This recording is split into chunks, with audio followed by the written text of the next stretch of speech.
സദാശിവസമാരംഭാം ശങ്കരാചാര്യമധ്യമാം അസ്മദാചാര്യപര്യന്താം വന്ദേ ഗുരുപരമ്പരാം. ശ്രുതിസ്മൃതിപുരാണാനാമാലയം കരുണാലയം നമാമി ഭഗവത്പാദം ശങ്കരം ലോകശങ്കരം. ശങ്കരം ശങ്കരാചാര്യം കേശവം ബാധരായണം സൂത്രഭാഷ്യകൃതോ വന്ദേ ഭഗവന്തോ പുനഃ പുനഃ. ഈശ്വരോ ഗുരുരാത്മേതി മൂർത്തിഭേദവിഭാഗിനി വ്യോമവദ്വ്യാപ്തദേഹായ ദക്ഷിണാമൂർത്തയേ നമഃ. ഓം സ്ഥാപകായ ച ധർമ്മസ്യ സർവധർമ്മസ്വരൂപിണി അവതാരവരിഷ്ഠായ രാമകൃഷ്ണായ തേ നമഃ. ജനനീം ശാരദാം ദേവി രാമകൃഷ്ണം ജഗദ്ഗുരും പാദപദ്മേ തയോർഭുക്തശ്രുത്വാ പ്രണമാമി മുഹുമുഹു. നമഃ ശ്രീയതിരാജായ വിവേകാനന്ദസൂരേ സച്ചിത്സുഖസ്വരൂപായ സ്വാമിനേ താപഹാരിണേ. ഓം ഗും ഗുരുഭ്യോ നമഃ.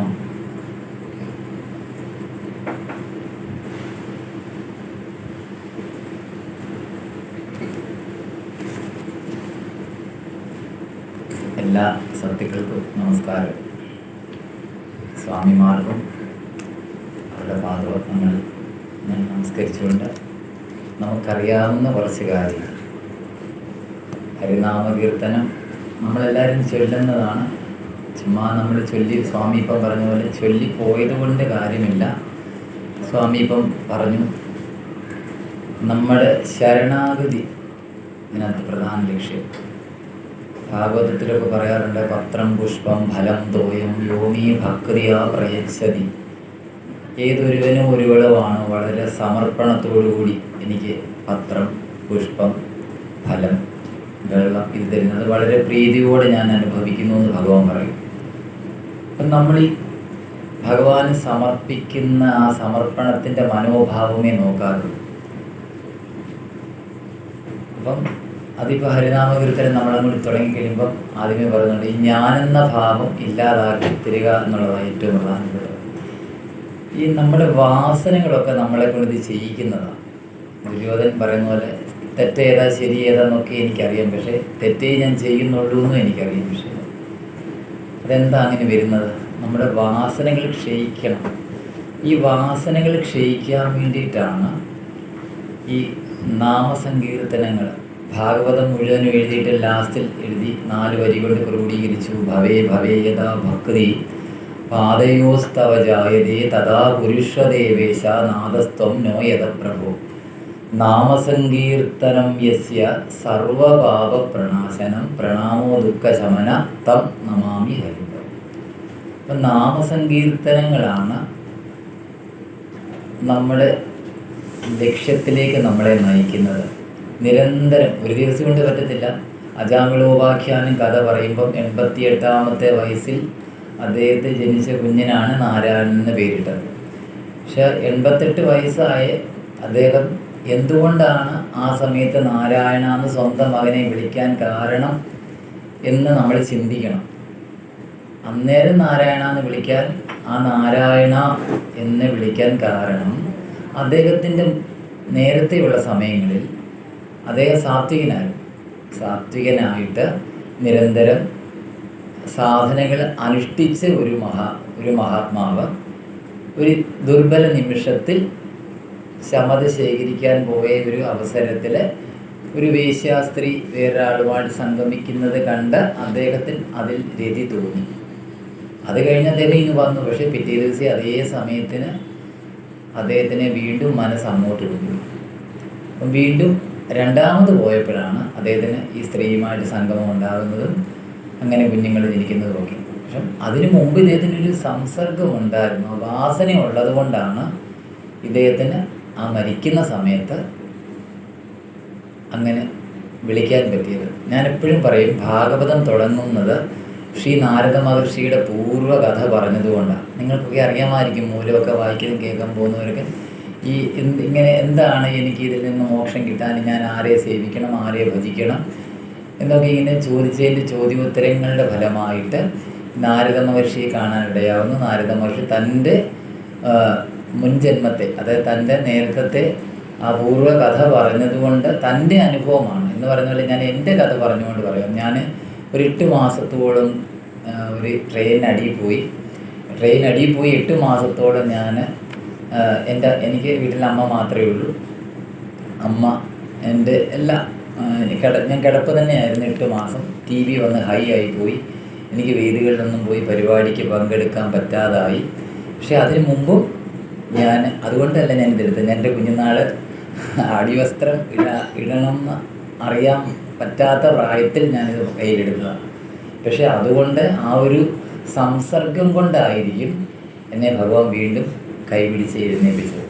അപ്പോൾ അന്നേ നമ്മളിങ്ങനെ ചെല്ലുന്ന സമയത്തും എനിക്ക് ആ വയ്യാഞ്ഞ സമയത്തും എനിക്ക് നാരായണ അല്ലെ ഭഗവാന്റെ ശ്ലോകങ്ങൾ കാണാൻ പഠിച്ചതൊക്കെ മറന്നുപോയി. പക്ഷേ എങ്കിലും നമ്മൾ നിരന്തരമായിട്ടൊരു സാധന, ഈ ഹനുമാനെയൊക്കെ നമ്മൾ രാമായണത്തെ അവതരിപ്പിക്കുന്ന ഹനുമാൻ എന്നൊക്കെ പറയുന്നത് ഈ നമ്മളൊരു തീവ്ര സാധകനെ അതിൽ കൂടെ നമ്മൾ ലക്ഷ്യമാക്കുന്നത്. അപ്പം നമ്മളൊരു സാധകൻ, നമ്മൾ ഓരോരുത്തരും, ഞാനും നിങ്ങളൊക്കെ പ്രായത്തിൽ വ്യത്യാസം ഉണ്ടെങ്കിലും നമ്മളെല്ലാം ഒരു സാധകന്മാരാണ്. അപ്പം എപ്പോഴും അത് പൂർണ്ണമാകുന്നതെന്ന് ഗുരുക്കന്മാർക്ക് മാത്രമേ, എൻ്റെ സ്വാമി, അങ്ങനെയൊക്കെയുള്ള ഈ 2 ഭാവം ഇല്ലാത്തവർക്ക് അതിനെ അറിയാൻ പറ്റത്തുള്ളൂ. അതിന് പറയാറുണ്ട്, പ്രസവിക്കാത്ത സ്ത്രീക്ക് പ്രസവവേദനയെക്കുറിച്ച് അറിയാൻ പറ്റത്തില്ല. പ്രസവം എന്ന് പറയുന്നത് ഒരു നൈസർഗികമായ സംഭവം. പക്ഷേ അത് മയക്കുമരുന്ന് കൊടുത്ത് അല്ലെങ്കിൽ മരുന്ന് കൊടുത്ത് അതിനെ ആ വേദന ഇല്ലാതാക്കി പ്രസവിക്കുന്ന ഒരാൾക്ക് ശരിക്കുള്ള അതിൻ്റെ വിധിയെക്കുറിച്ച് അറിയാൻ പറ്റത്തുള്ളൂ. അതുപോലെ വിദ്വാന് മാത്രമേ വിദ്വാനെ അറിയാൻ പറ്റുള്ളൂ. അപ്പം നമ്മൾ ഓരോരുത്തരും പല ഏജിലുള്ളവരുമൊക്കെ നിങ്ങളുടെയൊക്കെ മുൻജന്മങ്ങളിൽ ഈ ഒരു സംസർഗം ഉള്ളത് കൊണ്ടാണ് നമുക്കിപ്പോൾ ഈ ഒരു ഗുരുവിൻ്റെ സാമീപ്യത്തിൽ ഇരിക്കാനും ഇതൊക്കെ കേൾക്കാനും പറ്റുന്നത്. പക്ഷെ എത്രയോ പേരുണ്ട് നമ്മുടെ തൊട്ടടുത്തുള്ളവർ പോലും ഇവിടെ ഒന്നും വരാതെ, അല്ല തൊട്ടടുത്ത് ക്ഷേത്രമുണ്ടെങ്കിലും ആ ക്ഷേത്രത്തിലൊന്നും പോകാതെ മറ്റു പല ക്ഷണികമായ സുഖത്തിന് പുറകെ, സ്വാമിജി ഇപ്പം പറഞ്ഞതുപോലെ തന്നെ ക്ഷണികമായ സുഖത്തിൻ്റെ പുറകെ പോകുന്നതൊന്നും അതെന്തുകൊണ്ടാണ്? ഈ വാസനകൾ നമ്മളെ പിടിച്ചുകൊണ്ട് പോകുന്നു. അപ്പം ഇങ്ങനെ സ്വാമി ഇങ്ങനെ പറഞ്ഞപ്പോൾ എനിക്കും തോന്നി നല്ലൊരു കാര്യമാണ്. നമുക്ക് എല്ലാവർക്കും അറിയാവുന്ന കീർത്തനാദികളാണെങ്കിൽ പോലും നമ്മൾ ഈ ചുമ്മാതെ ഇപ്പം നമ്മളെല്ലാവരും ഇതൊക്കെ വായിക്കും. പക്ഷേ ഇതാരും സാധാരണഗതിയിൽ ആരും മനനം ചെയ്യാറ്.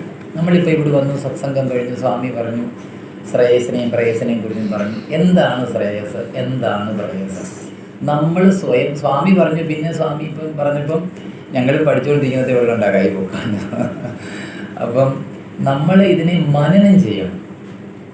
മനനാത്രായതേ ഇതി മന്ത്ര. ഇപ്പം സ്വാമിജി അത് കോട്ട് ചെയ്ത് പറഞ്ഞു. ഈ മന്ത്രങ്ങളെല്ലാം എൻ്റെ പേര് വിളിച്ചാലേ ഞാൻ കേൾക്കും.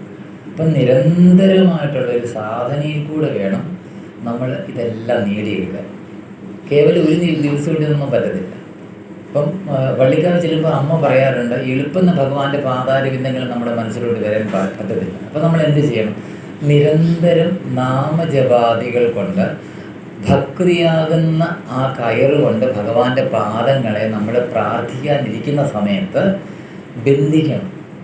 ബന്ധിക്കുന്നതിനാകെ പറ്റത്തുള്ളൂ. യശോദാമ്മയുടെയൊക്കെ ഭക്തി ഒന്ന് ആലോചിച്ച് നോക്കി, ഗുരുവിരമ്മയൊക്കെ ഭഗവാനെ ബന്ധിച്ച് എന്തുകൊണ്ടാണ്? ആ ഭക്തിയുടെ ഒരു ഉന്മത്ത അവസ്ഥയിൽ ഇതൊക്കെ ചെയ്യാൻ പറ്റുള്ളൂ. അപ്പം നമ്മൾ തന്നെ ഭാവന ചെയ്യണം. ഗോപികമാരെ അതല്ല എപ്പോഴും പറയാറില്ല, വന്ദേ നന്ദവ്രജ സ്ത്രീണാം പാദരേണും അഭീക്ഷണശ. എന്തുകൊണ്ടാണ്? ഗോപസ്ത്രീകളൊക്കെ ദേവസ്ത്രീകളാണെന്ന് പറയാറ്.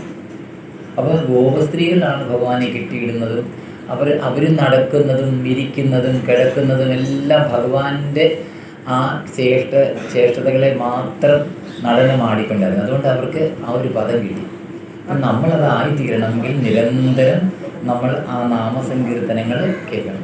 അപ്പം അങ്ങനെ ഈ 60 ശ്ലോകങ്ങൾ സ്വാമിജി പറഞ്ഞ പോലെ ഇത് ഹരിനാമ കീർത്തനമാണ്. 60 ശ്ലോകങ്ങളാണ്. മന്ത്രം ഉപനിഷത്തുകൾക്കാണ് മന്ത്രം എന്ന് പറയാറ്. അത് വേദവുമായിട്ട് ബന്ധമുള്ളത് കൊണ്ട് അപ്പം നമ്മൾ ഈ ഹരിനാമ കീർത്തനം നമുക്കൊന്ന് സ്മരിക്കാം അറിയാവുന്ന രീതിയിൽ.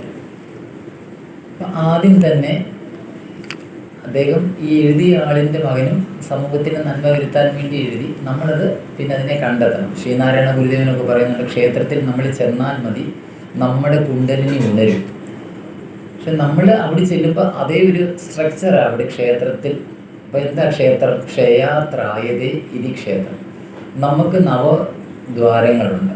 ഈ 9 ദ്വാരങ്ങൾക്കുണ്ടാകുന്നതായിട്ടുള്ള ആ ക്ഷതങ്ങളെ ഉദ്ദീപിപ്പിക്കുന്ന ക്ഷേത്രങ്ങൾ. അപ്പം നമ്മൾ അവിടെ ചെല്ലുമ്പം ആ പ്രൊസീജിയർ നടക്കുന്നുണ്ട്, നമ്മളങ്ങ് ചെന്നാൽ മതി, ആ ചെല്ലേണ്ട രീതിയിൽ ചെന്നാൽ മതി. അപ്പോൾ ആദ്യം തന്നെ നമ്മുടെ ഒരു സമ്പ്രദായ രീതിയിലാണെങ്കിൽ ഈ ഹരിനാമ കീർത്തനം ചെയ്യുമ്പോൾ ആദ്യം ഭഗവാന്റെ നാമം തന്നെ വീണ്ടും പറയാറുണ്ട്.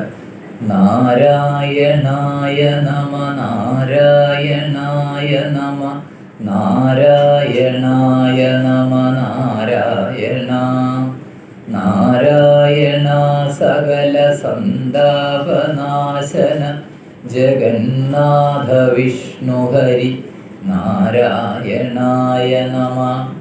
അവിടെ നിന്ന് മുതലല്ല തുടങ്ങുന്നത്, ഓങ്കാരമായ പൊരുൾ മുതലാണ് തുടങ്ങുന്നത്. സാധാരണ നമ്മുടെ ഒരു സമ്പ്രദായത്തിൽ, കേരളീയ സമ്പ്രദായത്തിൽ ഇങ്ങനെ ഈ ഒരു സ്തുതി ചെയ്തിട്ടാണ് ചെയ്യാറ്. അപ്പം ആദ്യം ഓങ്കാരമായ പൊരുൾ പറഞ്ഞു. ഓങ്കാരമായ പൊരുൾ മൂന്നായി പിരിഞ്ഞുടനെ ആങ്കാരമായതിനു താൻ തന്നെ സാക്ഷീത് ബോധം വരുത്തുവതിനാളായി നിന്ന പരം ആചാര്യരൂപ ഹരിനാരായണായ നമ. ആദ്യം തന്നെ നമ്മുടെ ഭാരതീയ സംസ്കൃതിയിലെല്ലാം തന്നെ കഴിഞ്ഞ പ്രാവശ്യം ഞാൻ ചെറിയൊരു ചാൻസ് തന്നപ്പോഴും പറഞ്ഞു, ഗുരുവിനാണ് പരമപ്രാധാന്യം കൊടുത്തിരിക്കുന്നത് നമ്മുടെ സംസ്കാരത്തിൽ. അപ്പം പറയാറുണ്ട്, ഗുരു സാക്ഷാത് പരബ്രഹ്മ തസ്മൈ ശ്രീ ഗുരുവേ നമഃ. അപ്പം ആദ്യം തന്നെ വന്ദനാ ശ്ലോകത്തിൽ ഗുരുവിനെ നമ്മൾ നമസ്കരിച്ചു. അപ്പം എന്താണ് ഈ ഓംകാരം? ഒത്തിരി സ്വാമിമാർ ഒക്കെ ഉള്ളതുകൊണ്ട് അവരുടെ കടത്തി വെട്ടാൻ ആഗ്രഹിക്കുന്നില്ല, ആ ചെറിയ ക്ലിപ്തമായ ഇതിൽ പറയുകയാണ്. ഓംകാരം എന്ന് പറയുന്നത് പ്രണവത്തിൻ്റെ പ്രണവ മന്ത്രമാണ്. അപ്പം പ്രണവാക്ഷരമായ ഓം പരബ്രഹ്മത്തെ സൂചിപ്പിക്കുന്നു. നമുക്ക് കണ്ടെത്താൻ പറ്റാത്ത അതിനെ നമ്മൾ സൂചിപ്പിക്കുന്ന ഒരു മന്ത്രം കൊണ്ട് സൂചിപ്പിക്കുന്നതാണ് ഓം. ആ ആ ഉ മ എന്ന 3 അക്ഷരങ്ങൾ കൂടി ചേർന്നിട്ടുണ്ട് ഈ പ്രണവ മന്ത്രത്തിൽ. അത് ഏകാക്ഷര നിഘണ്ടുവിലും വേദാന്തത്തിലും ഇതിനെ ബ്രഹ്മം എന്ന് തന്നെ പറയുന്നു. അകാര ഉകാരം അകാരം. അകാരം കൊണ്ട് ബ്രഹ്മാവിനെയും ഉകാരം കൊണ്ട് വിഷ്ണുവിനെയും മകാരം കൊണ്ട് ശിവനെയും ദ്യോതിപ്പിക്കുന്നു. അപ്പോൾ ഈ 3 പേരും കൂടി ചേർന്ന അർത്ഥമാണ് പ്രണവത്തിൻ്റെ മന്ത്രം എന്ന് പറയാറുണ്ട്. അപ്പം സ്ഥൂല സൂക്ഷ്മ പ്രപഞ്ചം ഇവയുടെ സൃഷ്ടി തത്വ രഹസ്യം അറിഞ്ഞിട്ട് ആ പരബ്രഹ്മ തത്വത്തിൽ മനസ്സിനെ നിർത്താൻ ആചാര്യനായ നാരായണനെ നമസ്കരിച്ച് ഹരിനാമകീർത്തനം തുടങ്ങുക. അപ്പം അഹങ്കാര തത്വം എന്താ? ഈ അഹങ്കാരം, അഹംബുദ്ധി, ഞാൻ, എനിക്ക്, എൻ്റേത്, എന്ത് കിട്ടിയാലും എനിക്ക്, എൻ്റേത്, എനിക്ക് മാത്രം, മറ്റുള്ളവൻ്റെ സുഖമൊന്നും നമ്മൾ നോക്കാറില്ല, എന്താണേലും എനിക്ക് മാത്രം. കുഞ്ഞുനാളിൽ ശാരദാ മാതാവിൻ്റെ ഒരു പുസ്തകം വായിച്ചപ്പോൾ ഞാൻ വായിച്ചിട്ടുണ്ട്, സന്ദർഭമൊന്നും ഓർക്കുന്നില്ല. ശാരദാദേവി ഇങ്ങനെ പൂ ഭഗവാന് വേണ്ടി അർച്ചിക്കാനായിട്ട് പൂ പറിക്കുക. അപ്പോൾ ഈ പൂ പറിക്കുമ്പോഴും കുഞ്ഞിനോട്, ഈ പൂവിനോട്, ആ ചെടികളോട് ചോദിക്കുന്നുണ്ട്, ഞാൻ എൻ്റെ പ്രഭുവിന് വേണ്ടി സമർപ്പിക്കാൻ ഈ പൂക്കൾ ഇറുക്കുകയാണ്. ഇപ്പം സ്വാമി പറഞ്ഞു, മുകളിലത്തെ പൂ പറിക്കരുത്, താഴത്തെ പറിക്കരുത്, ഇടയ്ക്കലത്തെ പറിക്കണം, അല്ലേ? ഇച്ചിരി മുമ്പ് സ്വാമിജി പറഞ്ഞു. അപ്പം ആ ഒരു ഭാവന ഒന്ന് ആലോചിച്ച് നോക്കി. നമ്മളെല്ലാം അങ്ങനെ ചെയ്യാറുണ്ട്. പലരും ഞാൻ കണ്ടിട്ടുണ്ട് മാലയൊക്കെ കെട്ടാനായിട്ട് അതിനെ മുച്ചോട് മുടിക്കത്തക്ക രീതിയില്ല, തുളസിയുടെ അറ്റം പിടിച്ചങ്ങ് പോക്കുക ചെയ്യുന്നു, പറയുകയെ. ഈ തുളസി തുലനം ചെയ്യാൻ സാധിക്കാത്തതാണ് തുളസി എന്ന് പറയാറുണ്ട്. പ്രസീത തുളസി ദേവി പ്രസീത ഹരിവല്ലഭേ ക്ഷീരോദ മദനോദ്ഭൂതേ തുളസീത്വം നമാമ്യഹം എന്ന് പറഞ്ഞ് വേണം തുളസി ഇറുക്കാൻ. ഇത് നഖം തൊടരുതെന്ന് പറയും. അത്ര ആ സമർപ്പണം അതിലൊക്കെ വേണം. ഇല്ലെങ്കിൽ നമ്മൾ കടയിൽ നിന്ന് പൂ മേടിച്ച് കൊടുക്കുന്നത് പോലും. അപ്പം നമ്മൾ എന്ത് ചെയ്താലും ആ സമർപ്പണ ബുദ്ധിയോട് ചെയ്യുമ്പോൾ അതിനെല്ലാം മാധുര്യം കൂടും, അതേ ഭഗവാൻ സ്വീകരിക്കത്തുള്ളൂ. അപ്പം അങ്ങനെയുള്ള ഈ ഞാൻ, എനിക്ക്, എൻ്റേത് എന്നിങ്ങനെയുള്ള മമതയ്ക്ക് കാരണമാകുന്ന ബുദ്ധിയാണ് ഈ അഹംബുദ്ധി, അഹങ്കാരതത്വം. ഇത് കർമ്മത്തിനും അജ്ഞാനത്തിനും കാരണമാണ്. നമ്മളെയൊക്കെ ഇത് ഉദാഹരണം തന്നെ പറയുന്നുണ്ട്, നമ്മയൊക്കെ ഈ ബന്ധിച്ച സാധനം കർമ്മം എന്നറിയേണ്ടത് മുമ്പിനാണ്. നമ്മളൊക്കെ എന്തൊരു കർമ്മം ചെയ്താലും അതിനൊക്കെ ഒരു കാരണമാണ്.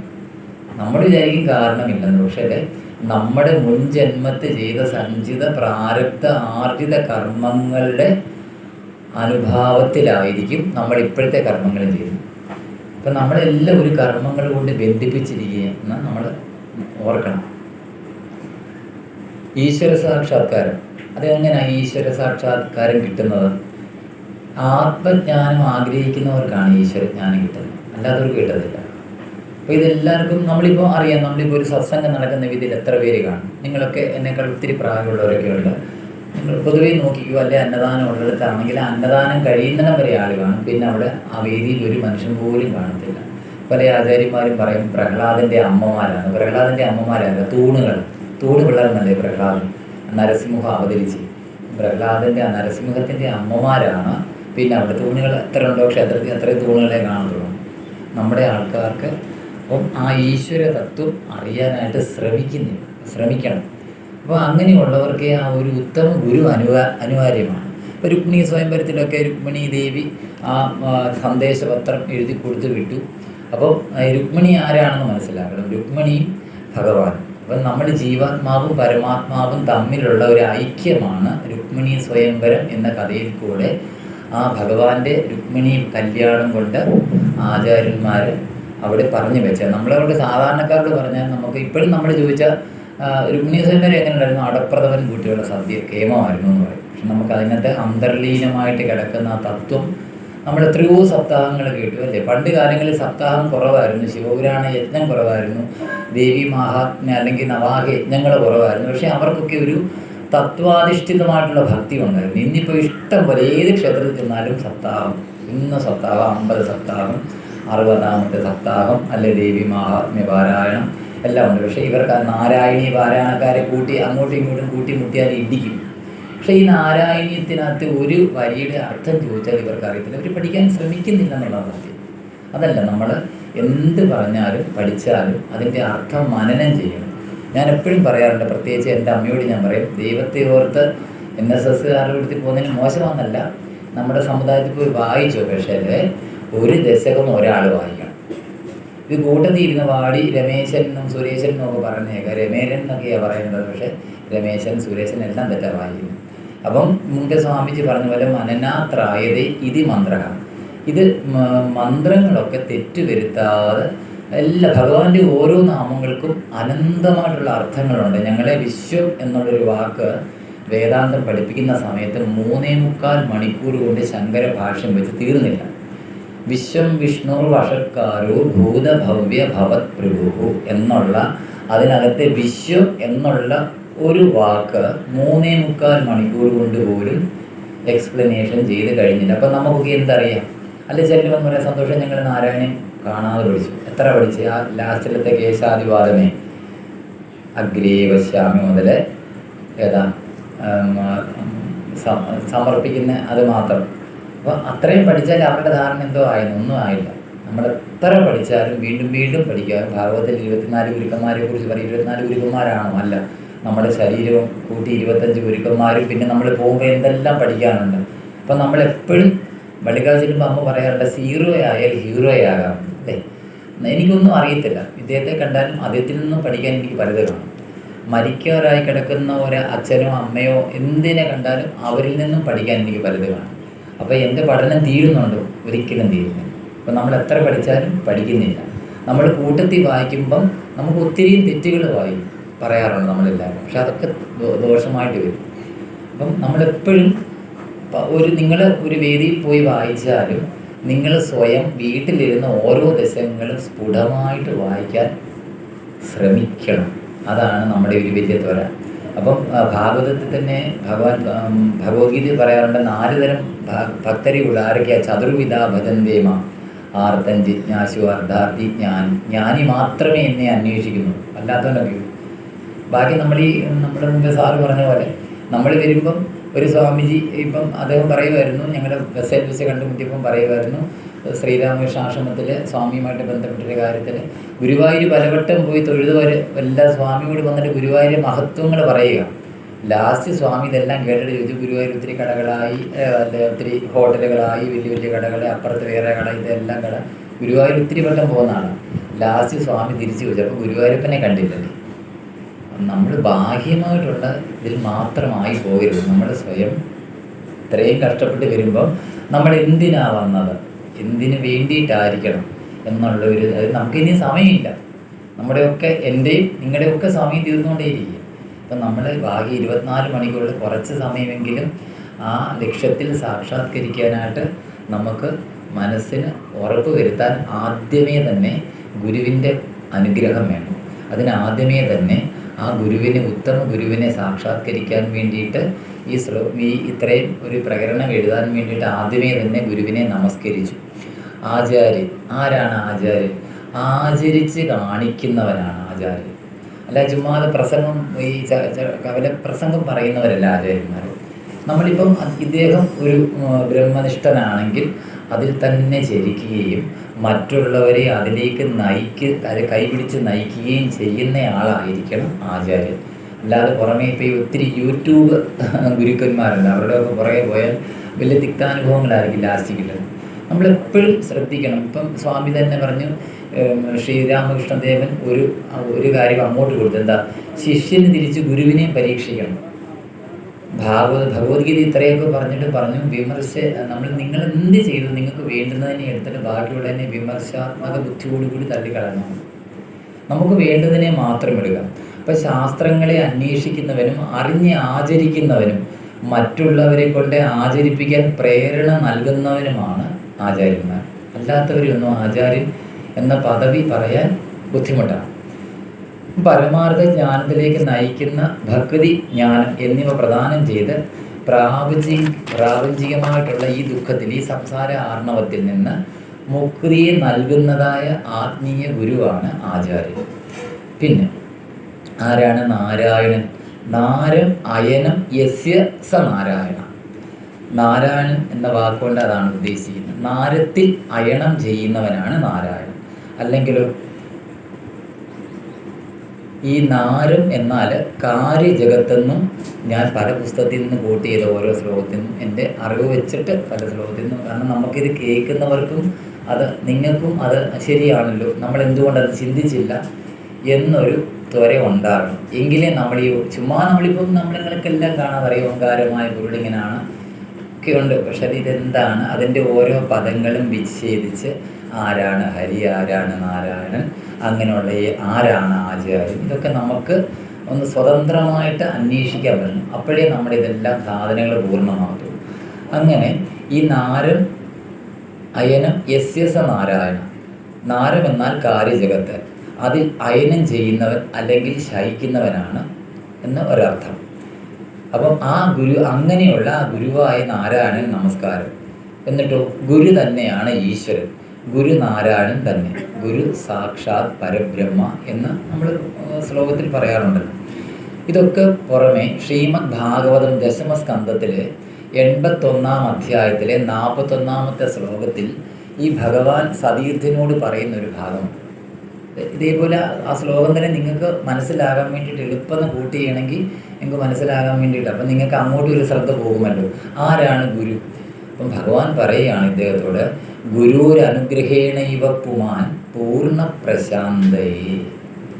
ഭഗവാൻ പറയുന്ന വാക്കാണ് ഇതൊക്കെ. വാക്കുവാണി അഗ്നിയാണെന്ന് പറയും.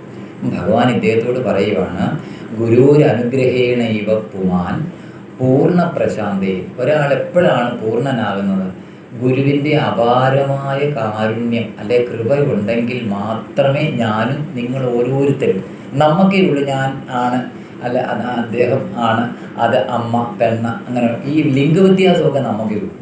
ഭഗവാന്റെ സൃഷ്ടിയിൽ ഇപ്പം സ്വർണത്തെ നമ്മളിപ്പം ഒരാളെ ചെയിനിട്ടു, മാലയിട്ടു, ഇതെല്ലാം ടോട്ടലി നോക്കുമ്പോൾ ഇത് സ്വർണ്ണം ഒരുക്കുന്നവൻ എന്നാണ് ഇതെല്ലാം സ്വർണം.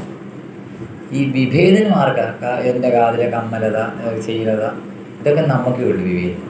ഈ പരബ്രഹ്മത്തിന് വിവേചനമുണ്ട്, അജിതനാണ്.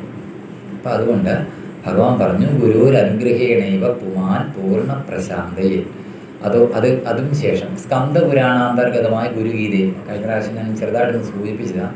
അതിനകത്തും പറയുന്നു, എന്താ, യസ്യ ദേവേ പരാഭക്തിർ യഥാ ദേവേ തഥാ ഗുരൗ തസ്യൈവേ കവിതാഹ്യർത്ഥ പ്രകാശത്തെ മഹാത്മന. ഇത് 19-ാമത്തെ ശ്ലോകത്തിൽ പറയുന്നത് എന്താ, ആരാണ് ഈശ്വരനിൽ പരമമായ ഭക്തി ഉള്ളതുപോലെ ആർക്കാണോ ഗുരുവിലും പരമമായ ഭക്തി ഉള്ളത്, ആ മഹാത്മാവിന് മാത്രമേ ഇനിയും പറയാൻ പോകുന്ന ഈ അർത്ഥം മനസ്സിലാകുള്ളൂ. ഇനി പറയുന്നതേ ഉള്ളൂ.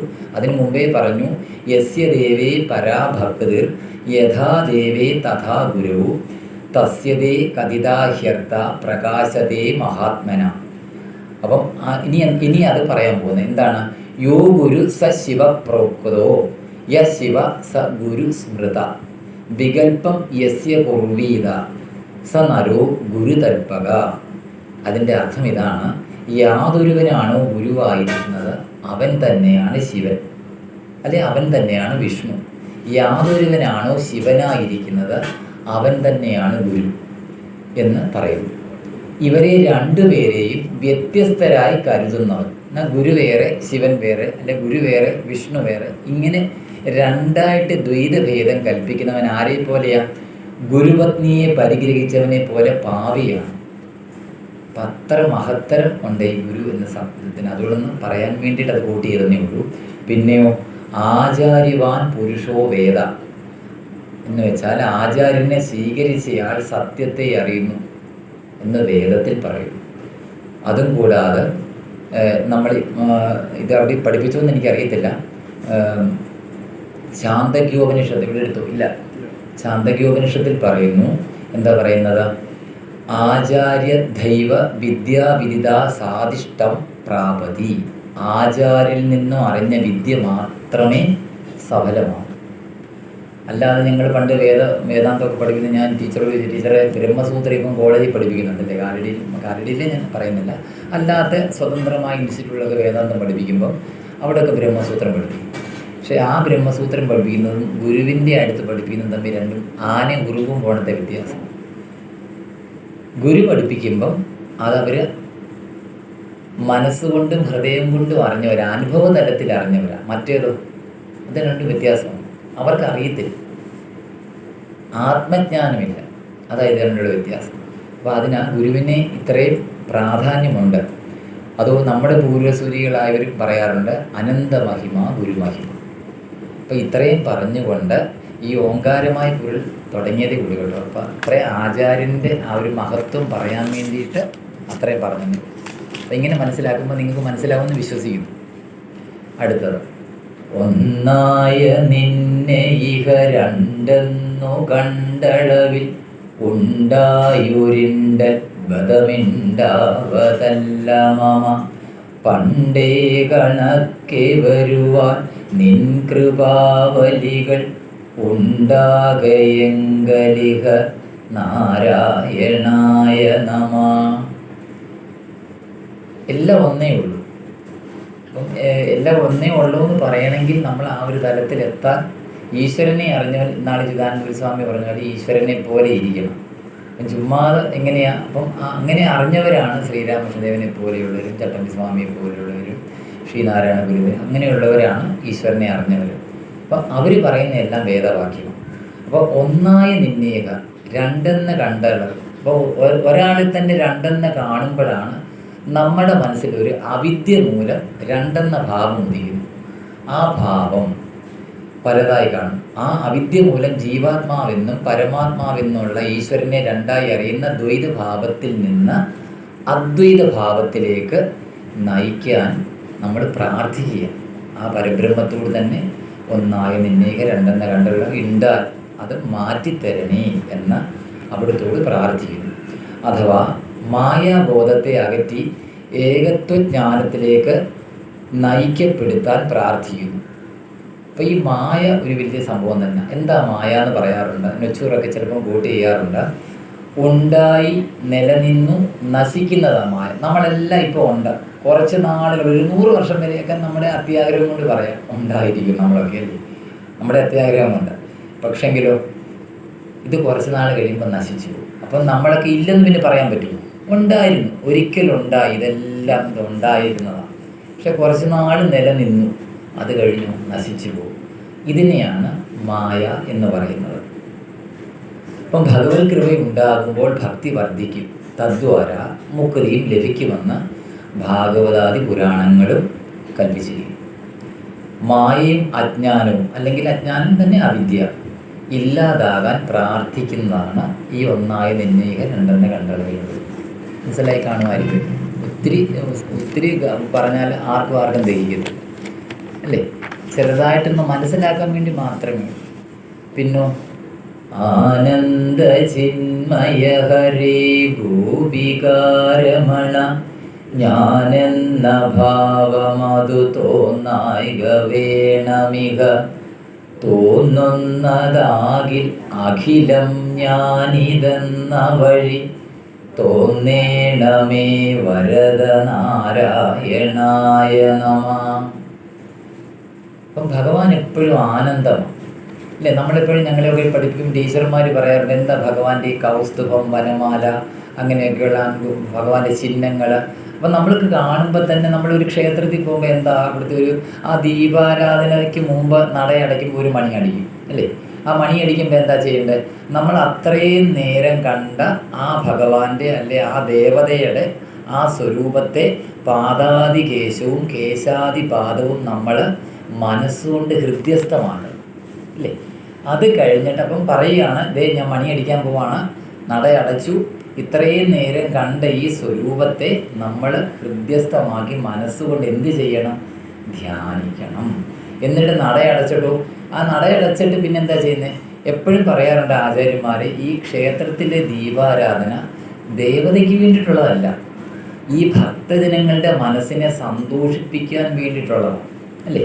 ഇപ്പം നമ്മളിപ്പം നമ്മളെയൊക്കെ വീട്ടിൽ നമ്മളൊക്കെ പല തരത്തിൽ നമ്മളൊക്കെ നിൽക്കും. പക്ഷെ നമ്മൾ രാവിലെ കുളിച്ചൊരുങ്ങി ഒരു ചന്ദനക്കുറിയൊക്കെ തൊടുമ്പോഴത്തെ ആ ഒരു റീഫ്രഷ്നെസ് നമ്മുടെ അല്ലാതെ പോകുമ്പോൾ ഉണ്ട്, നമുക്ക് ആർക്കും കിട്ടത്തില്ല. നമ്മൾ എപ്പോഴും നമ്മളെ കുളിക്കുമ്പോഴത്തെ ആ ഒരു ഫ്രഷ്നെസ് ഉണ്ട്. അതുപോലെ എപ്പോഴും ഇരിക്കുക എന്നുള്ളതാണ് ഒരു മനുഷ്യൻ്റെ ഏറ്റവും വലിയൊരു ചൈതന്യം. അല്ലെങ്കിൽ നമുക്ക് എന്താ ആലസ്യം വരും.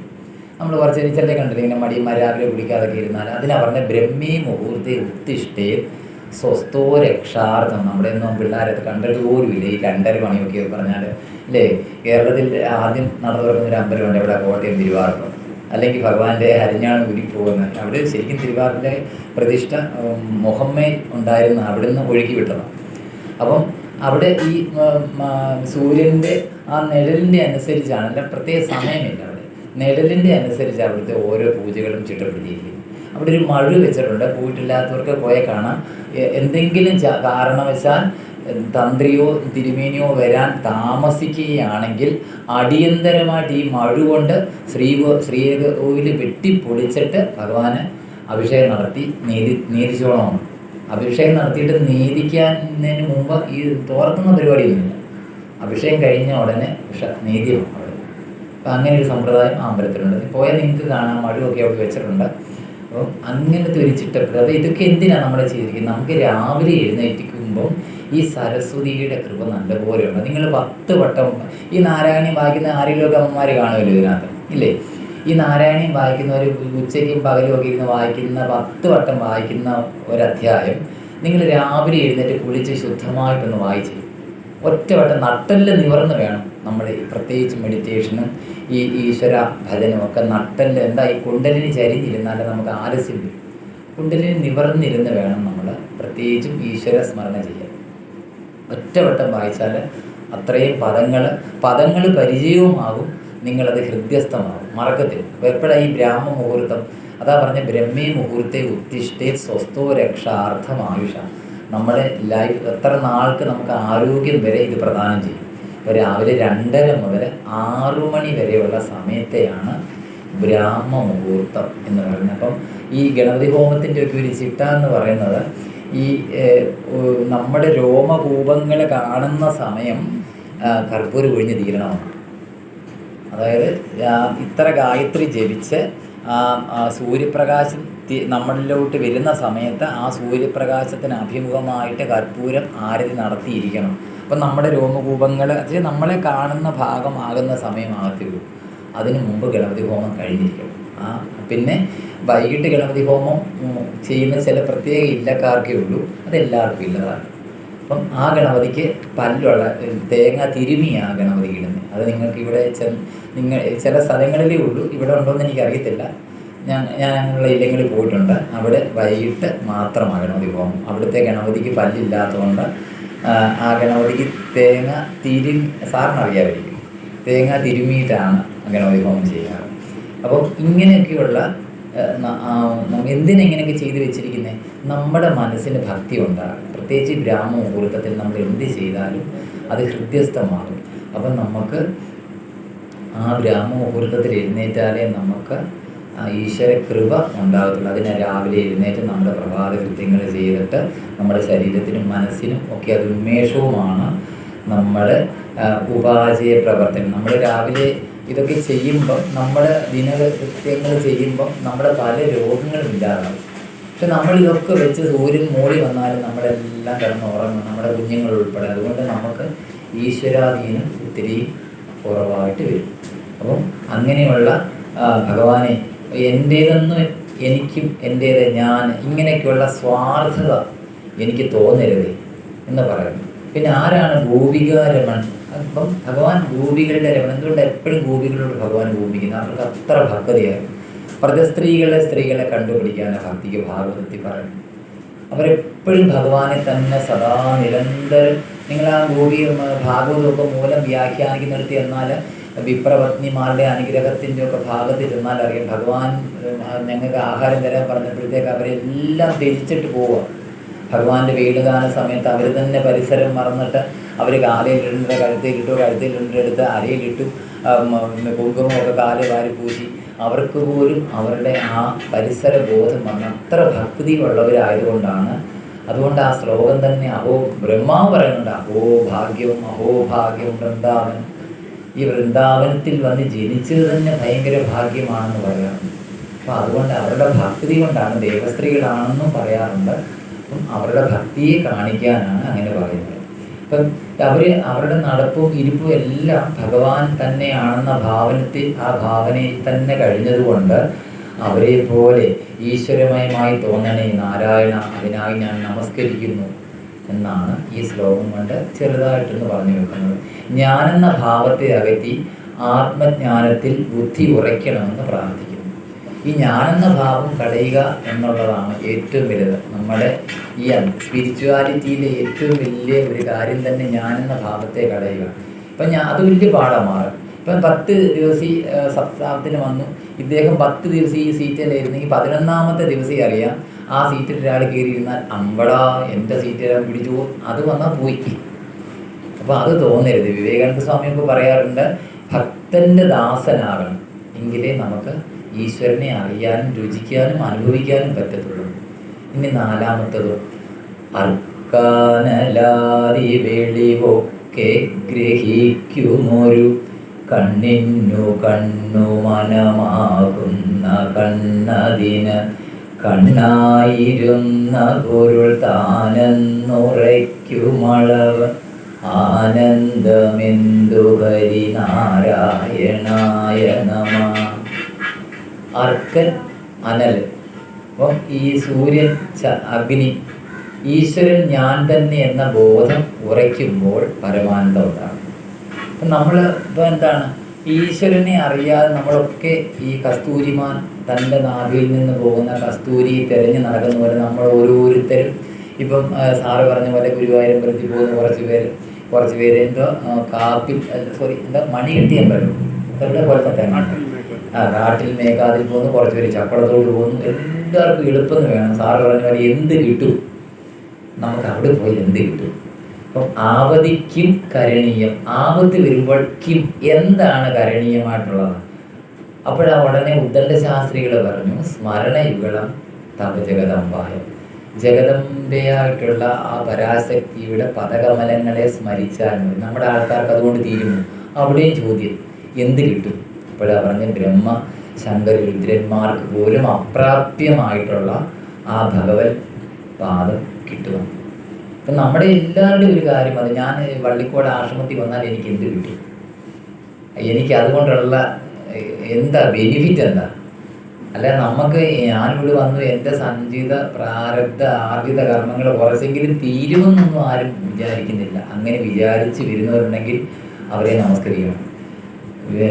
ഗിരീശ്വരനൊക്കെ എപ്പോഴും പറയും, ഈ ലളിതാ സഹസ്രനാമം അല്ലെ ഏതെങ്കിലും ഒരു ദേവതയെ ഉപാസിക്കുന്ന ഒരാളെ കണ്ട നമസ്കരിക്കണം. നിങ്ങളുടെ ബാഹ്യമായിട്ടുള്ള ആ നാരായണിയൊക്കെ വായിക്കുമ്പോൾ maroon colour blouse, maroon colour set മുണ്ട്, അങ്ങനെയൊന്നും മേൽപ്പത്തൂര് പറഞ്ഞിട്ടില്ല കേട്ടോ. അത് ഞാൻ പറയാൻ കാരണം, ഞങ്ങളുടെ അടുത്തായിരുന്നു കാമ്പാത സാറിനറിയാം, ഭാഗവത സത്രം നടന്നപ്പോൾ ഞാൻ പറയുന്നത് നമ്മുടെ ഹിന്ദുക്കൾ ഇത്രയും അധപ്പതിച്ച് പോയി ചിലപ്പോൾ സങ്കടം വരാറുണ്ട്. അപ്പോൾ ഈ മൈക്ക് ഇവിടെ മാത്രമേ കേൾക്കത്തുള്ളൂ. ഈ കാമ്പാത്തി വെച്ചിരിക്കുന്ന മൈക്കിൻ്റെ തൊട്ടപ്പുറത്തെല്ലാം ക്രിസ്ത്യൻ പള്ളികളും മറ്റു മതസ്ഥരും ഒക്കെ താമസിക്കുന്ന സ്ഥലങ്ങളാണ്. പള്ളിയുണ്ട്, അവിടെ ആൾക്കാരുണ്ട്. അപ്പോൾ ഈ ഭാഗവതം സമർപ്പണ ദിവസി നാളെ മുതല ഇന്ന് നാരായണൻ തീരുകയാണെങ്കിൽ ഇന്ന് വൈകിട്ട് തുടങ്ങാണ്ടുള്ളൂ നാരായണൻ. അപ്പോൾ നേരത്തെ വിളിച്ച് പറയുക, മറ്റന്നാൾ നമ്മുടെ നാരായണീയ സമർപ്പണമാണ്. 141 നാരായണീയ സംഘടനകളെങ്ങാണ്ടുണ്ട്. അപ്പം നിങ്ങളൊക്കെ വരുമ്പം നമ്മുടെ യൂണിഫോമുമായിട്ടുള്ള മെറൂൺ കളർ ബ്ലൗസും മെറൂൺ കളർ സെറ്റും മുന്നിൽ കൊടുത്ത് വേണം വരാൻ. അപ്പോൾ ഇത് കേൾക്കുന്ന ആളിന് എന്തായിരിക്കും തോന്നുന്നത്? മേൽപ്പത്തൂർ ഇത് വാങ്ങി ഇദ്ദേഹം മനസ്സിൽ പോലും ചിന്തിച്ച് കാണത്തില്ല. ഈ സെറ്റ് മുന്നിൽ നോക്കി വിടുന്ന നാരായണീയം വായിക്കണം. ബ്രാഹ്മണ സ്ഥാനത്ത് അറ്റുകൊടുത്ത് വായിക്കും ഭാഗവതാദിക ഗ്രന്ഥങ്ങളൊക്കെ. അപ്പം നമുക്ക് വൃത്തി വേണം, അത് അനിവാര്യമാണ്. ശ്രീനാരായണ ഗുരുദേവൻ പറഞ്ഞ പോലെ പഞ്ചശുദ്ധികളും വേണം നമുക്ക് ഈശ്വരനെ ആരാധിക്കാൻ. ശുദ്ധി വേണം. ശുദ്ധി ഇല്ലാത്ത ഹൃദയത്തിൽ ഒരിക്കലും ഈശ്വരൻ അനുഗ്രഹാദികൾ പകരത്തില്ല. അപ്പം അത് നമ്മൾ മനസ്സിലാക്കണം. നിങ്ങൾ വായിക്കുന്ന അമ്മമാരാണെങ്കിൽ ഇതൊക്കെ ശ്രദ്ധിച്ച് വേണം വായിക്കാൻ. ഇല്ലെങ്കിൽ നമ്മൾ ശ്രീരാമകൃഷ്ണദേവൻ പറയാറുള്ള പോലെ നമ്മൾ ചുമ്മാതെ വ്യവഹാരത്തിൽ നമ്മൾ ലൗകികന്മാർ ചുമ്മാതെ അപ്പുറത്തും ഇപ്പുറത്തും കിന്നാരം പറയുന്നത് പോലെ നമ്മുടെ ക്ഷണികമായ ഈ മനുഷ്യായുസ് വെറുതെ പോകത്തേ ഉള്ളൂ. നമ്മൾ എന്തിനെയാണോ അറിയേണ്ടത് അതിനെ അറിയാൻ ശ്രമിക്കണം. എപ്പോഴും നിരന്തരം ആ ത്വരയില്ലെങ്കിൽ നമ്മൾ ഈ കാട്ടിക്കൂട്ടലുകളെല്ലാം വെറുതെ ആയിരിക്കും. ഇതൊക്കെ വേണം. നിങ്ങൾ ആരെങ്കിലും ചിന്തിച്ചോളൂ, ഇങ്ങനത്തെ ഡ്രസ്സോ മുണ്ടോ വല്ലതും വേണം, എല്ലാം വേണം. ഇപ്പം സ്വാമിജി പറഞ്ഞ പോലെ എല്ലാം വേണം, വേണ്ടെന്ന് പറയുന്നില്ല. എങ്ങനെ വേണം? ഭഗവത്ഗീതയിലൊക്കെ പറയാറുണ്ട്, പത്മപത്ര വിഭാംബസു. താമരയൊക്കെ നിങ്ങൾ കണ്ടിട്ടില്ലേ? താമരയിലെല്ലാം ചെടി പിടിച്ച് നിൽക്കുന്ന കണ്ടിട്ടുണ്ടോ? നിങ്ങൾക്കൊക്കെ മക്കൾ വേണം, സഞ്ചരിക്കാൻ കാറ് വേണം. കാറില്ലെങ്കിൽ ബുദ്ധിമുട്ടാണ്, വണ്ടിയില്ലെങ്കിൽ ബുദ്ധിമുട്ട്, നമുക്ക് വരാൻ ഒരു ഉപാധി വേണം. ഇതൊക്കെ ഒരു ഉപാധിയായിട്ടേ കാണാവൂ. നമുക്ക് കൊച്ചുമക്കൾ വേണം, 2 നില വീട് വേണം, അല്ലെ കൂടുതലായിട്ടും നിലകൾ കൂടിക്കൂടി കുഴപ്പമില്ല, AC ആയിക്കോട്ടെ കുഴപ്പമില്ല. പക്ഷേ അല്ലേ നമ്മുടെ മനസ്സുകൊണ്ട് നമ്മൾ എവിടെ ആയിരിക്കണം? നമ്മൾ ഭഗവാന്റെ പാദത്തിൽ തന്നെ ആയിരിക്കണം. ഇല്ലെങ്കിലോ നമ്മൾ ഈ സംസാരത്തിൽ തന്നെ കിടന്നിങ്ങനെ, പണ്ടത്തെ കാലത്ത് ഇങ്ങനെ പറയാറുണ്ട് ആചാര്യന്മാർ, ചക്കിലാട്ടുന്ന പോലെ അവിടെ തന്നെ ഒരേ ബിന്ദുവിൽ തന്നെ കിടന്ന് കറങ്ങുന്നതല്ലാതെ നമുക്കിതിൽ നിന്ന് ഒരിക്കലും ഒരു മോചനം കിട്ടത്തില്ല. അതിനാ പറഞ്ഞ ക്ഷേത്രത്തിൽ ജനിക്കുകയേ ആകാവൂ, ക്ഷേത്രത്തിൽ മരിക്കരുത്. അപ്പം ക്ഷേത്രം ഒരു ഉപാധിയാണ്. ഇപ്പം എനിക്ക് വള്ളിക്കോട് ആശ്രമത്തിൽ വരാൻ ഈ സാറൊരു ഉപാധിയാണ്. പക്ഷെ എൻ്റെ ബുദ്ധി ചിത്തവൃത്തികളുകൊണ്ടാണ് ഞാൻ തീരുമാനിക്കേണ്ടത്. വള്ളിക്കോട് ആശ്രമത്തിൽ ചെന്നാൽ എനിക്ക് ഏതിനെ, അദ്ദേഹം വേറെ വലുതും കാണിച്ചു തരും അല്ലേ? അദ്ദേഹത്തിൻ്റെ സ്വതസിദ്ധമായ ഇതിനനുസരിച്ച് പല കാര്യങ്ങൾ വ്യാപൃതനായെങ്കിലും എനിക്ക് വേണ്ടതിനെ ആര് സെലക്ട് ചെയ്യണം? ഞാൻ തന്നെ സെലക്ട് ചെയ്യണം. അതിന് അദ്ദേഹം കാരണക്കാരനാണോ? അർക്കൻ ഈ ജഗത്തെ എല്ലാം തൊടുന്നുണ്ട്. ഭാഗവതത്തിലൊക്കെ എന്ത് നല്ല ഉപമങ്ങളാണ് പറഞ്ഞിരിക്കുന്നത്. പക്ഷേ അർക്കൻ നമ്മളെ ആരും തൊടുന്നില്ല. അർക്കൻ നമ്മളെയൊക്കെ തൊടുന്നുണ്ട്, പക്ഷെ നമ്മളാരും അർക്കനെ തൊടുന്നുണ്ട്. സൂര്യനെ തൊടാൻ പറ്റുമോ നമുക്ക്? അപ്പോൾ അതേ മാനസിക നിലയോടുകൂടി വേണം നമ്മൾ ആ ബ്രഹ്മത്തെ സമീപിക്കാൻ. പിന്നെയോ മനോഹി ഹേതു സർവേഷാം ഇന്ദ്രിയാണാം പ്രവർത്തതേ എന്ന പ്രമാണം കൊണ്ട് സകല അറിവിനും കാരണം മനസ്സാകുന്നു എന്ന് പറഞ്ഞിരിക്കുന്നു. അപ്പോൾ എന്താ? അർക്കാനിലാദി വെളിവൊക്കെ ഗ്രഹിക്കും ഒരു കണ്ണിന് കണ്ണ് മനമാകുന്ന കണ്ണ്. അപ്പം നമുക്ക് ഇപ്പം ഞാനാണെന്നും ഇത് അക്വേറിയം ആണെന്നും ഒക്കെ എനിക്ക് എൻ്റെ ഇന്ദ്രിയങ്ങൾ കൊണ്ട് തിരിച്ചറിയാൻ എന്ത് വേണം? എൻ്റെ ഈ ഹൃദയത്തിൽ ഒരു മനസ്സ് പ്രവർത്തിപ്പിക്കണ്ടേ? ഇപ്പം എനിക്ക് കണ്ണുണ്ട്, എനിക്ക് നിങ്ങൾക്കൊക്കെ കണ്ണുണ്ട്, നിങ്ങൾക്ക് എന്നെ കാണാം. എനിക്കിപ്പോൾ ഈ കണ്ണാടി വെക്കുമ്പോൾ നല്ലപോലെ വ്യക്തമായിട്ട് നിങ്ങളെ കാണാം. പക്ഷേ എനിക്ക് വായിക്കുമ്പോൾ ഈ ചെറിയ അക്ഷരങ്ങൾ ഗുരുഗുരാ ഞാൻ എഴുതി വെച്ച് കാണണമെങ്കിൽ എനിക്ക് കണ്ണാടി വേണം. ഇതിനകത്തെ ഒരു സാധനം കൊണ്ട് എനിക്കിതിനെ കാണാൻ പറ്റും. അല്ലെങ്കിൽ ഇങ്ങനൊരു ഇങ്ങനെ തുറച്ച് നോക്കണം, അപ്പോൾ എനിക്ക് സ്ട്രെയിൻ കൂടും. പക്ഷെങ്കിൽ എനിക്ക് ഈ കണ്ണിനെ പ്രവർത്തിപ്പിക്കാൻ കണ്ണിന് അകത്തൊരു കണ്ണ് വേണം ഇല്ലേ? എൻ്റെ ഈ ഇന്ദ്രിയം പ്രവർത്തിക്കണമെങ്കിൽ എൻ്റെ ഈ കണ്ണ് എനിക്ക് കാണണമെങ്കിൽ ആ കണ്ണിനെ കാണിപ്പിക്കാൻ ഒരാൾ വേണ്ടേ? എൻ്റെ ഈ ചെവി കേൾക്കണമെങ്കിൽ ഈ ചെവിക്കകത്ത് ഒരു ചെവി വേണ്ടേ? ചിന്തിച്ചിട്ടില്ലേ അത്? ഇപ്പോൾ എത്രയോ പേരെ നമ്മൾ കാണാറുണ്ട്, ഒരു കുഴപ്പവും ഇല്ലായിരിക്കും, കണ്ടാൽ നല്ല സുന്ദരൻ അല്ല സുന്ദരി, അപ്പോഴാണ് പറഞ്ഞ് കണ്ണ് കാണത്തില്ല. നമ്മളിങ്ങനെ അവർ തപ്പിത്തടഞ്ഞ് പോകുമ്പോൾ, ഈയിടെ സത്യം പറഞ്ഞാൽ ഞങ്ങളൊരു സത്രം കഴിഞ്ഞ് വന്ന സമയത്ത് വൈക്കം വിജയലക്ഷ്മി എന്ന് പറഞ്ഞാൽ ആ ചേച്ചി കണ്ടപ്പോൾ സത്യം പറഞ്ഞാൽ അറിയാതെ കണ്ണ് നിന്ന് വെള്ളം വന്നു. ഇവരിങ്ങനെ ബാത്റൂമിൽ മൂത്രം ഒഴിച്ചിട്ട് ഇങ്ങനെ നിൽക്കുക. അപ്പോൾ അമ്മ വന്നു, അമ്മ ചെറുപ്പക്കാരി. അപ്പം ഇങ്ങനെ നമുക്ക് അവരുടെ ഇത് കാണുമ്പോൾ തന്നെ പേടി വരും. അവർക്ക് ഈ കണ്ണിങ്ങനെ വലിക്കുക. അവർക്ക് നമ്മുടെ ഈ സൗണ്ടിലോട്ട് അവർ ശ്രദ്ധിക്കുന്നത്. ചേച്ചി ഇവിടെ ഒരു പടിയുണ്ട് കേട്ടോ, എനിക്കറിയാം, ഞാൻ അമ്മ വന്നിട്ടേ പോകത്തുള്ളൂ, ഇങ്ങനെ സ്പീഡിലാണ് പറയുന്നത്.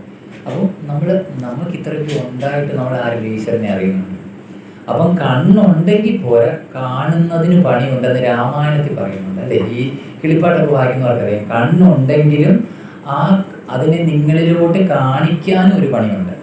അപ്പോൾ ഇതൊക്കെ നമ്മുടെ വീട് കാണും ഇല്ല. പണ്ട് ഒരു ആചാര്യം പറഞ്ഞ പോലെ, ഇന്നൊരു തെങ്ങിൻ തൈ വെച്ചാൽ നാളെ തേങ്ങയിടാൻ പറ്റി വെച്ചാൽ ഇല്ലല്ലോ. അപ്പം ഈ സഞ്ചിത പ്രാരബ്ധ കർമ്മങ്ങൾ ഈ തേങ്ങയിടാൻ നമ്മളെ പ്രാപ്തനാകും. അതിനാണ് ശ്രീനാരായണ ഗുരുദേവൻ എപ്പോഴും പറയാറുണ്ട്, ഫലവൃക്ഷങ്ങൾ നട്ടുപിടിപ്പിക്കുക. ഫലവൃക്ഷങ്ങൾ നട്ടുപിടിപ്പിച്ചാൽ അത് നമുക്ക് തണലും തരും, ഫലവും തരും. ഇപ്പം നമ്മൾ ഈ അനുഭവിക്കുന്ന എന്തെങ്കിലും ഒരു ഫലം നമ്മൾ വെച്ചതാണ്. നമ്മളിപ്പോൾ അങ്ങോട്ട് പോകും, ഞാൻ ഇങ്ങോട്ട് വന്നപ്പോഴും പറഞ്ഞു നിറച്ച് നാടൻ വാങ്ങാൻ നിൽക്കുന്നതാണ്. ഇതൊന്നും നമ്മൾ വെച്ചതല്ല, ആരോ വെച്ചതാണ്. അപ്പം ഭാവിയിൽ അത് പ്രയോജനമാകും. അപ്പോൾ ഈ കണ്ണിനെ കാണിക്കാൻ അതിൻ്റെ ഉള്ളിൽ ഒരു കണ്ണ് വേണം. അപ്പോൾ ഇതൊക്കെ ആരാ? ആ ബ്രഹ്മം ഇതൊക്കെ ചെയ്യുന്നു. പക്ഷെ നമ്മൾ നിർഭാഗ്യവശാൽ നമുക്ക് ഇതൊന്നും നമ്മൾ ചിന്തിക്കാറില്ല. ഇതൊക്കെ നമ്മുടെ കേമത്തരം കൊണ്ട്. എൻ്റെ അപ്പൂപ്പനൊക്കെ എപ്പോഴും പറയാറുണ്ട്, എടാ മോനെ, മക്കളെ കണ്ടു മാമ്പു കണ്ടു അഹങ്കരിക്കല്ലേടാ. അപ്പം നമ്മൾ ക്ഷണിക്കുമ്പോൾ നിങ്ങൾ തന്നെ ടി വി ഒക്കെ നോക്കുമ്പോൾ കാണുന്നില്ല, നമ്മുടെ ഓരോരുത്തരുടെ വീട്ടിലെ അടുത്ത എന്തെല്ലാം ക്ലേശങ്ങൾ വരുന്നു. അപ്പം നമ്മുടെ ധാരണ തന്നെയല്ല. നമ്മളൊന്ന് ചിന്തിച്ച്, ഒരു വീട്ടിൽ ഒരേ അച്ഛൻ്റെ ഒരേ അമ്മയുടെ നല്ല പാതികൃത്യമുള്ള ഒരേ അച്ഛൻ്റെ ഒരേ അമ്മയുടെ 10 മക്കൾക്ക് 10 സ്വഭാവമല്ലേ വരുന്നത്? ഈ അച്ഛൻ്റെ സ്വഭാവം തന്നെ 10 പേർക്ക് വരണമെന്നുള്ളൂ, ഈ അമ്മയുടെ സ്വഭാവം തന്നെ 10 പേർക്ക് വരണം അറിയില്ല. അപ്പം നമ്മൾ ഇതിൽ നിന്നൊക്കെ എന്ത് മനസ്സിലാക്കണം? ഇതൊന്നും നമ്മുടെയല്ല എന്ന് ചിന്തിച്ചാൽ നമുക്കധികം ദുഃഖം വരത്തില്ല. അപ്പം ഈ സൂര്യൻ, അർക്കൻ, അനലാദി, ഈ വെളിവൊക്കെ ഇതിനെ നമ്മൾ ഈ അർക്കനാണെന്നും സൂര്യനാണെന്നും ഇതിനെ ഗ്രഹിക്കുന്ന ഈ കണ്ണിന് കണ്ണ് മനമാകുന്ന കണ്ണതിന് കണ്ണായി ഇരുന്ന പൊരുൾ, ആ കണ്ണായി ഇരിക്കുന്ന ഒരു പൊരുളുണ്ട്. ആ പൊരുൾ അറിയുന്നതിന് എന്ത് വേണം? ഒരു മനസ്സ് വേണം. ഈ മനസ്സിൻ്റെ സാന്നിധ്യത്തിലേ നമുക്ക് ഇന്ദ്രിയങ്ങളെ അല്ലെ ഈ പുറം കണ്ണ് പ്രവർത്തനക്ഷമമാകത്തുള്ളൂ. അതല്ല, ഞാൻ മുമ്പേ പറഞ്ഞത് ബ്ലൈൻഡ് ആണ് എന്ത്, പക്ഷെ കണ്ണിന് ഒരു കുഴപ്പമില്ല. കണ്ണ് നല്ല സുന്ദരമായ കണ്ണ്, കാഴ്ചയില്ലെങ്കിലോ. അപ്പോൾ ആ ഇന്ദ്രിയം കൊണ്ട് എന്തെങ്കിലും പ്രയോജനമുണ്ട്? നല്ല ചെവി കേൾക്കത്തില്ലെങ്കിലോ? അത് അലങ്കാരത്തിനല്ലേ ഉള്ളൂ. അപ്പം ഇതൊക്കെ നമ്മൾ ഈ പഞ്ചേന്ദ്രിയങ്ങളുടെ ത്വക്ക് നല്ല സ്പർശനമില്ലാത്ത, ഇപ്പം എന്താ ഷുഗറുകാരുടെ ഒക്കെ കൈയും കാലും കൊടുത്ത് ഞാൻ തിരുമേനിമാരുടെ പോകുമ്പോൾ ഞാൻ എനിക്ക് ചോദിച്ചു, ഈ പന്തളത്തെ ഒരു ഹോസ്പിറ്റലിൽ അവിടുത്തെ അന്തർജനമാണ്, ഒരു അതേ തിരുമേനിയുടെ മോള് തന്നെ.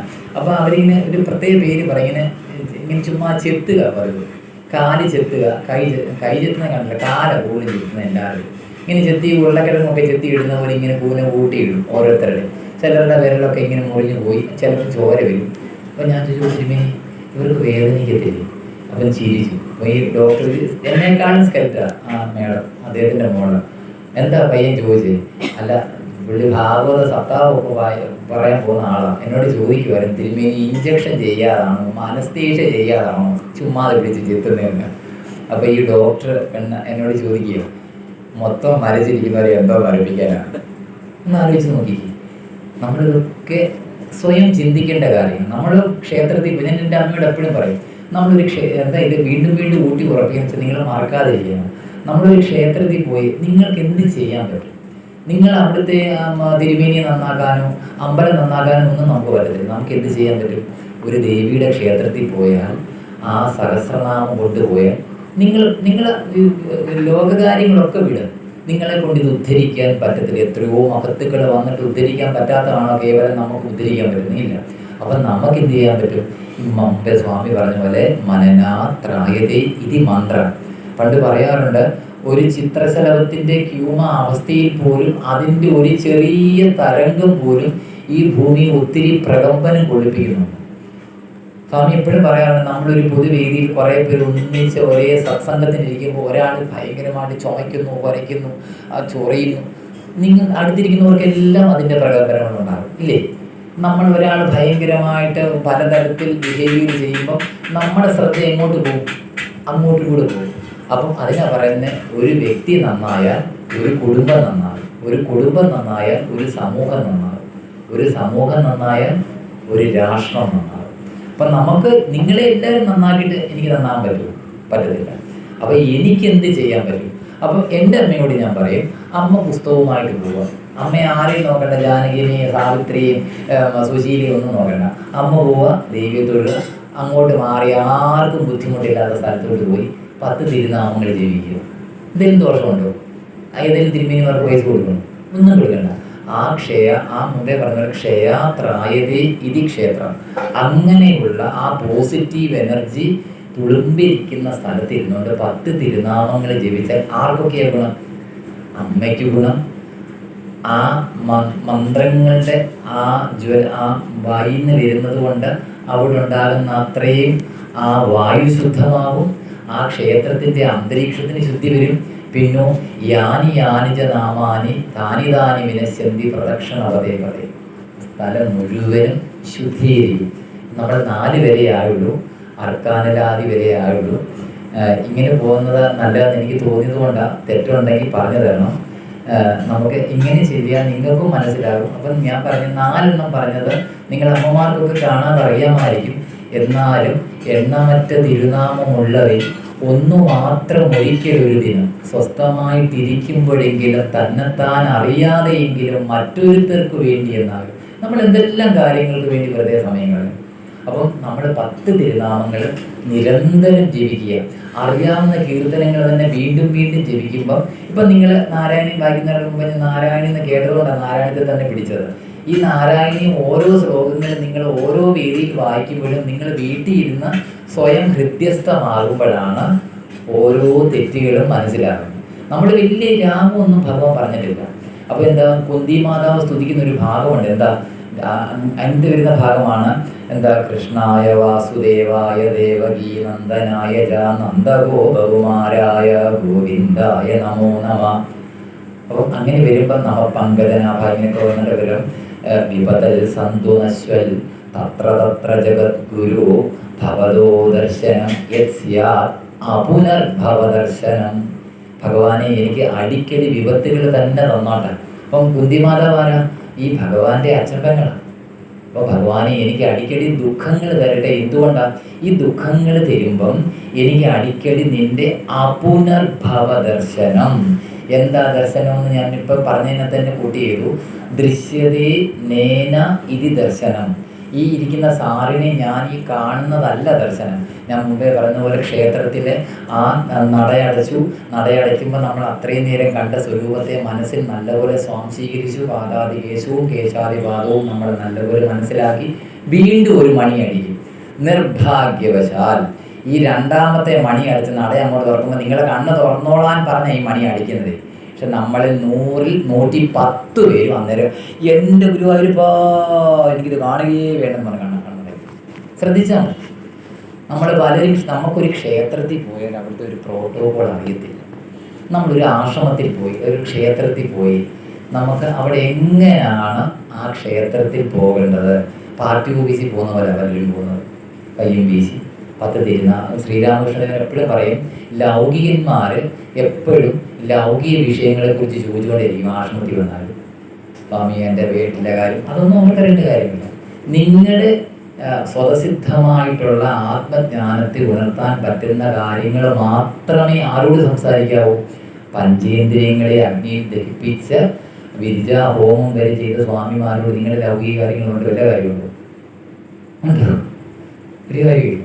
അപ്പം നമ്മൾ ആദ്യം ഇതൊക്കെ ഒന്ന് പഠിക്കണം. എന്താണ് ക്ഷേത്രം, ആശ്രമം എന്താണ്, അപ്പോൾ ഈ വർണ്ണാശ്രമ ധർമ്മങ്ങളെക്കുറിച്ച് കുറേശ്ശെ പഠിക്കാം എന്ന് വിചാരിച്ച് നമ്മൾ ഒന്നിച്ചിരുന്നു. അല്ല ഞാൻ വലിയ കേവനാണ്, നിങ്ങൾ അറിവില്ലാത്തവരുമാണ് ചിന്തിക്കുന്നത്. നിങ്ങളൊക്കെ എന്നെക്കാൾ ഒത്തിരി അറിവുള്ളവരാണ്, ലോകപരിചയമുള്ളവരാണ്. അതുകൊണ്ട് നമ്മൾ ഈ അർക്കാനിലാദി വരെയൊക്കെ ഇപ്പം ശ്ലോകം ചെയ്തുള്ളൂ. ഇനി അതിനകത്ത് എന്തെങ്കിലുമൊക്കെ ഞാനിങ്ങനെ കോട്ട് ചെയ്തുകൊണ്ടിരിക്കുന്നതേ ഉള്ളൂ പലയിടത്തുനിന്നും, പല ബുക്സിനകത്തുനിന്നും.